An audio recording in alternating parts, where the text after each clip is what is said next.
أمر منه. That's why he brought it as a dalil. It's a command. It's an order from the Prophet ﷺ. Okay? No. Alright, what's the hadith? Maybe that's what you want to say, right? The hadith after this one. What is it?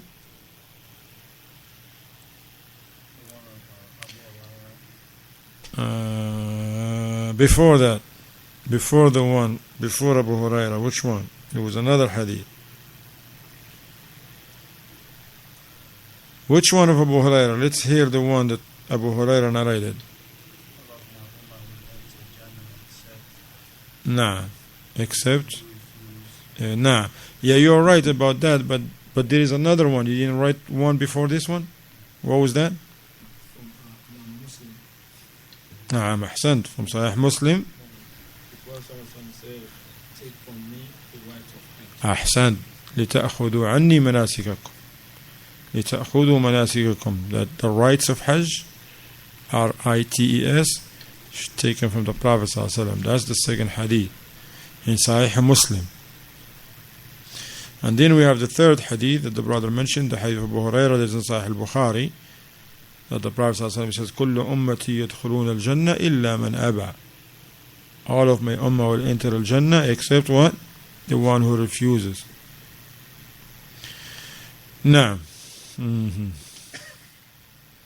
another hadith, or before that, the Shaykh, he mentioned two statements of two mashayikh. Who remember the names of those two mashayikh? That's just the names, not what they said. First, we just want the names. Jazakallah. Ay, ahsant, barakallahu feek, jazakallah khair.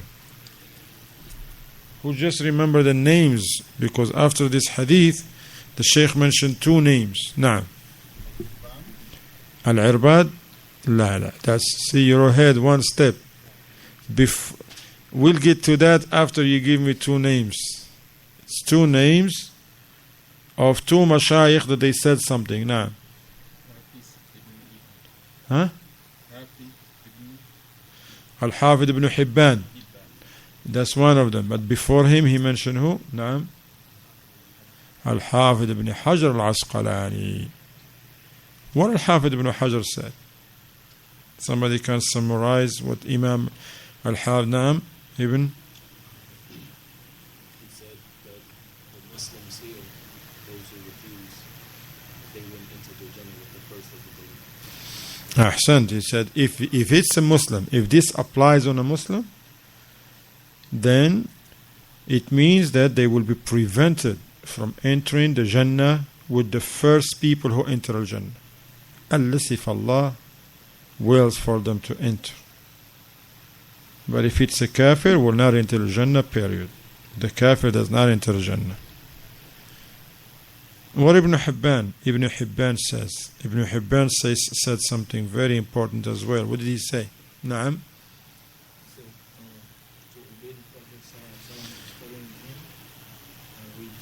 To reject the statement of anyone that opposes the Sunnah. Ahsant. Naam. Who can repeat what Ibn Hibban said? Naam. He said, obeying the Messenger sallallahu alaihi wasallam to comply to his Sunnah, and along with, naam, along with rejecting anyone that opposes. any statement of anyone that brings something in the deen of Allah that opposes the Sunnah. It's important because something they say, no, this is for Allah. But is it from the Sunnah? It doesn't matter. That's how they do. If it's for Allah, say, you don't even ask me if it's a Sunnah or not. It's for Allah. That's what the Khawarij do. Allahu Akbar. I said, people that hear Allahu Akbar, they think that's good. Anything that you put Allahu Akbar in it doesn't go like that. It has to be in accordance with the Sunnah of the Messenger of Allah sallallahu alaihi wasallam. And then we get to the hadith of who? ماذا يا شيخ؟ حديث من؟ العرباد بن سارية. حديث العرباد ابن سارية. Alright, what's that hadith is about? Who can give us the hadith? حديث العرباد ابن سارية رضي الله عنه. نعم.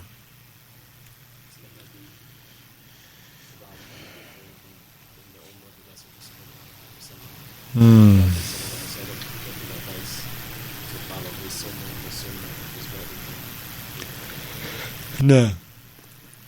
نعم. What else?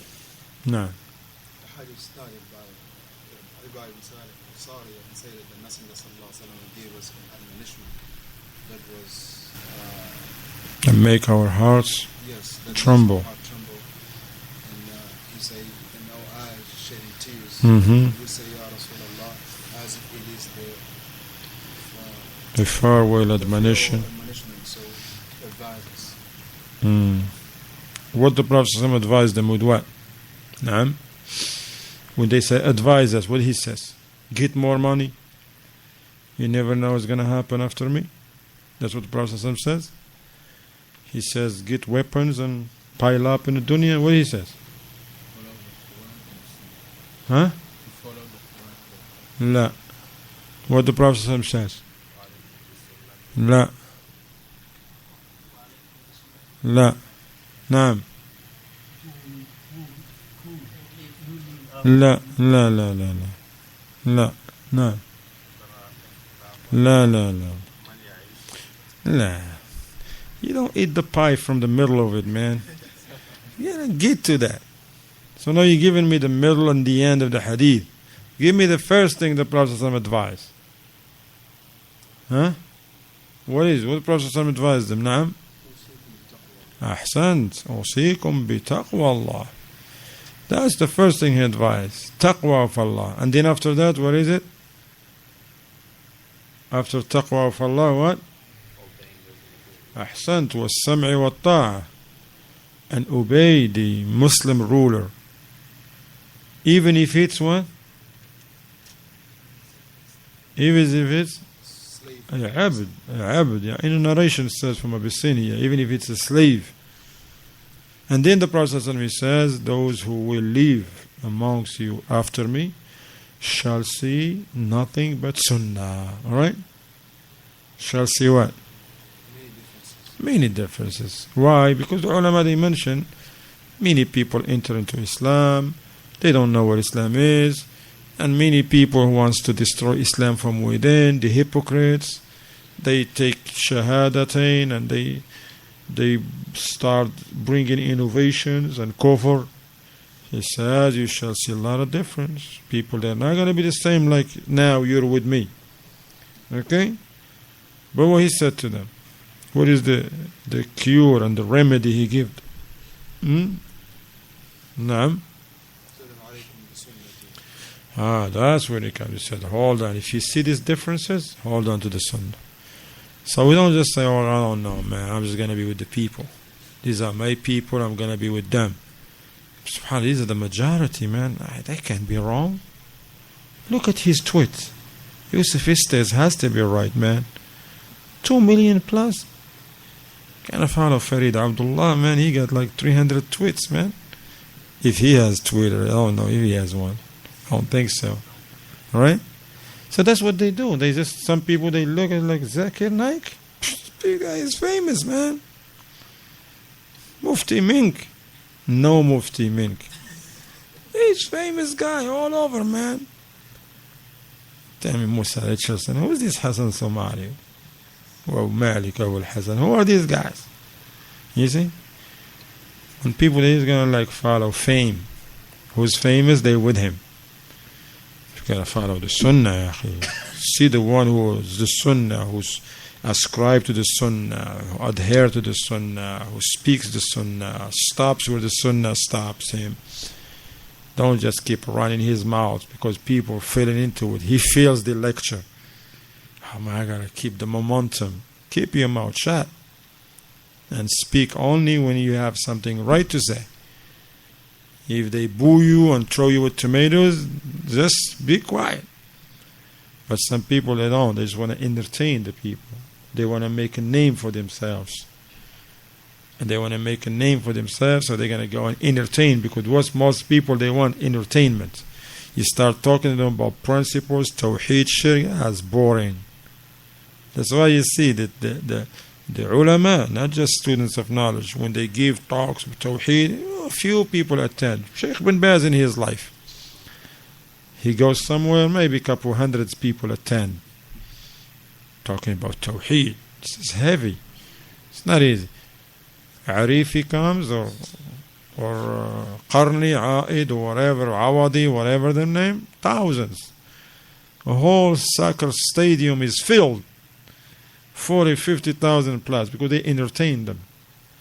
They just entertain them and talk bad about the rulers, going against Sunnah. And that's what most of the people know. And that's what they want. But the ulama of Ahlul Sunnah, they give them what they need to know. It's like a doctor. Nobody wants to get shot.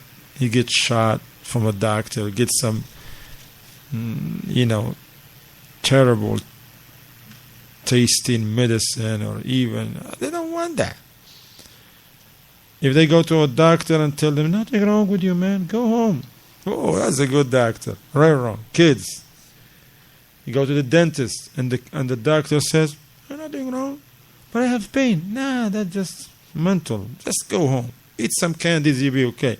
Kids will love that dentist. But the dentist will say, put him down. For what? We're going to do something. With a needle. They hate him, but it's good for them. Because they're going to help. If that's good, I don't know.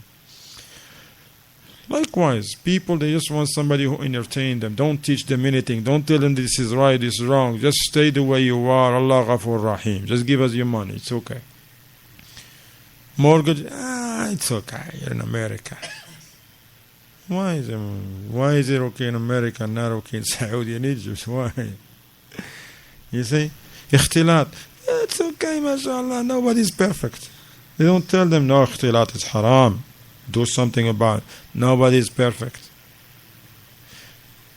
They don't talk about Tawheed because it says Tawheed divide the Muslims. Don't talk about the manhaj. Don't say this sect is deviant. No, all Muslims are one. We live in a time of struggle and times of depression and times of recession. I don't know what. And so therefore, don't say nothing about Tabligh. Don't say nothing about the Sufis. Don't say nothing about Ikhwan. Don't say nothing about nobody. It's not the time to warn against the Muslims. This is bad. And they love those people. So it's important for us to know these matters. And we came to the time. هذا وصلى الله وسلم على محمد وعلى آله صحبه وسلم تسليما كثيرا. We continue next Thursday, inshallah. Okay, جزاك الله.